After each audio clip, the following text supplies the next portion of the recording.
I was fascinated by our interview, and I obviously thought I really wanted you to come down here. I actually re-listened to that a couple days ago to just kind of get in touch again with our conversation. Yeah. It's pretty mesmerizing what he's built. Like it's like an incredible situation that I asked the question before, kind of what it was like, and I presume you can describe it, but I guess got to assume there's a sense of pride of being part there that part of the time. Well, yeah, I mean, like all great things, pride, pain, you know, the whole thing, sure. And stuff. But I believe Amazon is the most interesting company of the digital era, and it's because of their repeated approaches and how they are trying to avoid the biggest danger, which is complacency and bureaucracy, right? And so they keep trying to break things down. And you hear about a lot of the moves that Andy Jassy, the current CEO, is making right now. He's doing those things because he's trying to reset the clock speed, the ownership, and he wants to be truly, you know, the biggest startup in the world.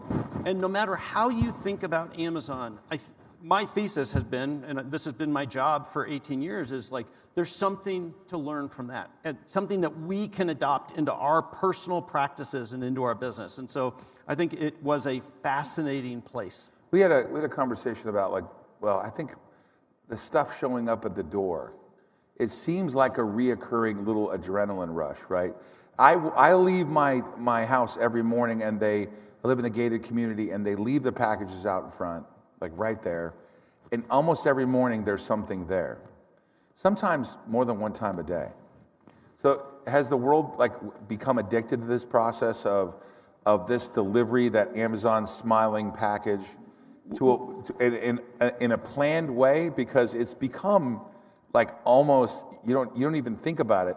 And now when I live in Vegas, my wife orders the stuff and is there like in 2 or 3 hours. Yeah. So How is it possible? I think the almost 30-year journey of Amazon is a consistent reduction of friction, right? We talked about friction in my keynote. It hasn't been one big thing, but it's been this constant, sometimes counterintuitive approach of how do you reduce friction for customers and create a great operating business. I think Amazon's shareholder letters, their annual shareholder letters, are the most interesting out there other than Warren Buffett's. And in this most recent one, Andy Jassy was talking about two things.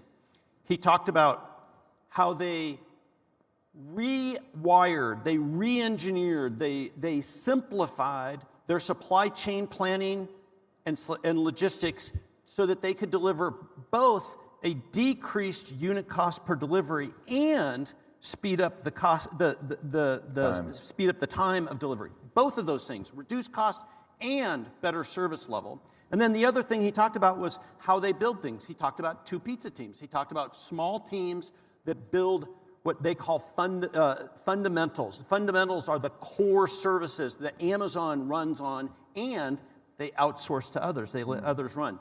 And so that's just their operating model of how they think about things, and constantly applying pressure to those long-term things that matter to customers and create operating leverage. Did you ever see the videos of like people trying to open up the packaging where they were like in some sort of like hard wrap where you had to cut them to get into them? And, and Jeff said, the clamshells, in particular. And Jeff said that you guys spent all this time looking at those videos and trying to figure out how to make less friction there, right? Yeah. Where it was like a constant, there was always someone paying attention to what is happening to the customer. Well, that's the sort of thing that, you know, when Amazon was small, we didn't have leverage with, you know, the brands to create special packaging. But as Amazon grew and we created leverage, we didn't just say, oh, this is tradition, like, yeah, just ship us your stuff in the clamshells. They said, no, you're going to package things in reduced waste packaging for us so that it's easier for our customers, easier to ship, it's cheaper for you, the brand, and it's a triple win, right? I would say if I had a relationship with Jeff, it was the following thing, and I actually don't want to be negative about this, but my experience of being a reseller, right, a seller on Amazon, was that I owned a vape company called Vape Nation. Mm-hmm. And this is just the power of this, okay? And the scary part, and I think that they've been dealing with this, but we sold these little mini vape pens, and we would put them on there, and they'd be gone in a day. So we'd order more, we put them on there, they'd be gone in an hour. And then eventually I was doing $50 million of vape pens. Wow. Now, I know that product is not supposed to be on Amazon. I mean, I guess I consciously knew it was not supposed to be there, but I saw the product everywhere. At one point, we could not keep up with the demand. Like, it was just completely insane. It was a $50 million business that on a Friday, I saw these, this red like ring on there, you know, like something was wrong. And I called up Amazon, and they're like, oh, we don't see any problem with your account. Within an hour, I got an email saying there was a problem with your account. And I emailed Jeff, and Jeff responded, you know, and sent it off to someone else and told me why they were throwing us out, yet other people got to stay. I'm curious as to what it was like, because I know that there's been this issue of this sort of third-party reseller, and the power that Amazon has around that. Well, you know you've created a good business when, you know, the government is coming after you about it on, you know, kind of anti-competitive behavior norms and everything, right? I ran that business in the early days. We didn't have those problems. But what we were thinking I knew about, what you did in the early days. I was trying to see whether you realized that Jeff maybe forwarded your... Yeah. What we did worry about was how do we create the same operational tension and expectations with third-party sellers as we did with Amazon, the first party. And it's the thread of that allowed Amazon to drive into seller trust and being able to police these types of issues. But those are scale issues that, you know, for a while certain things slip through and then they get focused on it and they find a new mechanism to be able to manage it appropriately. So, my guess is did they pull those vapes from the store? They just shut me down. Yeah. So I was turned off. They figured out at a certain point. They turned off a $50 million retailer in 5 seconds. And that was it. I'm sorry. No, and that was it for that business. No, it was probably best because, you know, reality is, I would have gotten in trouble for selling something that was probably cancer causing or whatever. So there's always a good reason for something, right? I mean, I don't vape myself, but I get the point, right?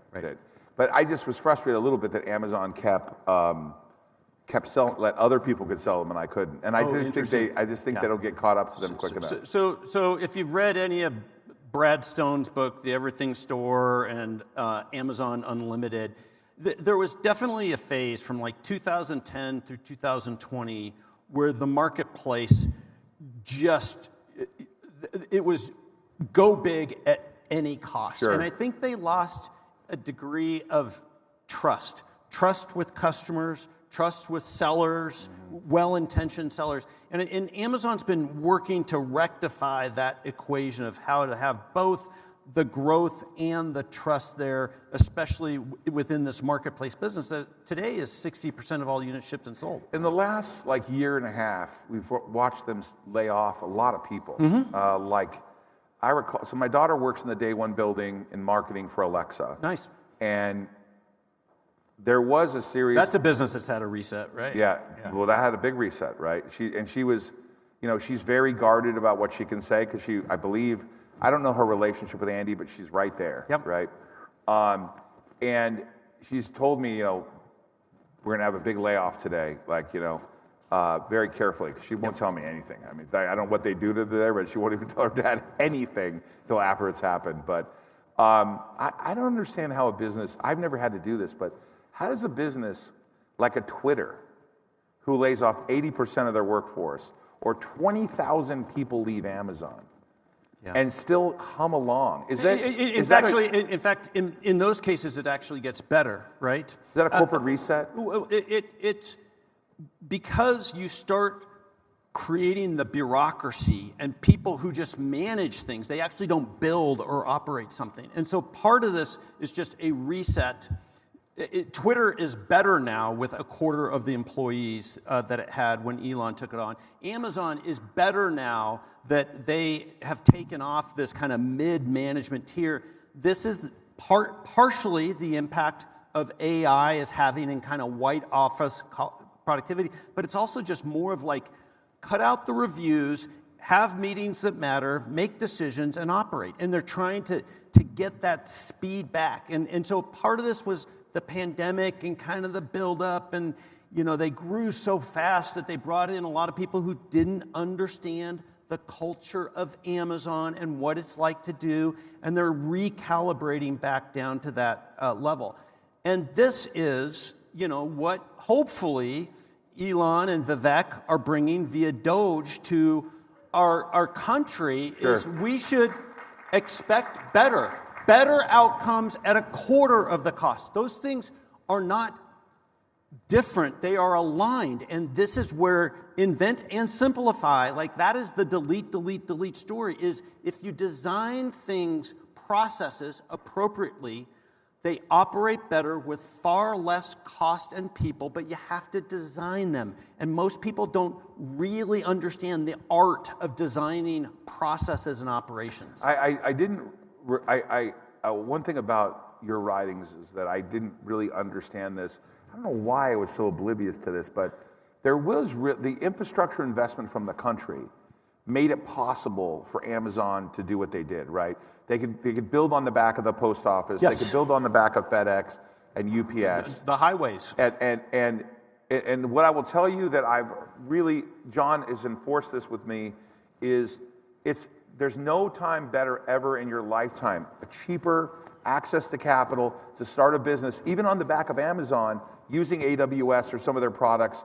There's no better time to do it than right now, because the barriers to entry are incredibly cheap, unlike the railroads, which they had to lay the tracks down. But the ones that win are those that are able to, guess what, really understand their customer and the what sucks problem that they're solving, and can define the outcome and can test that out early.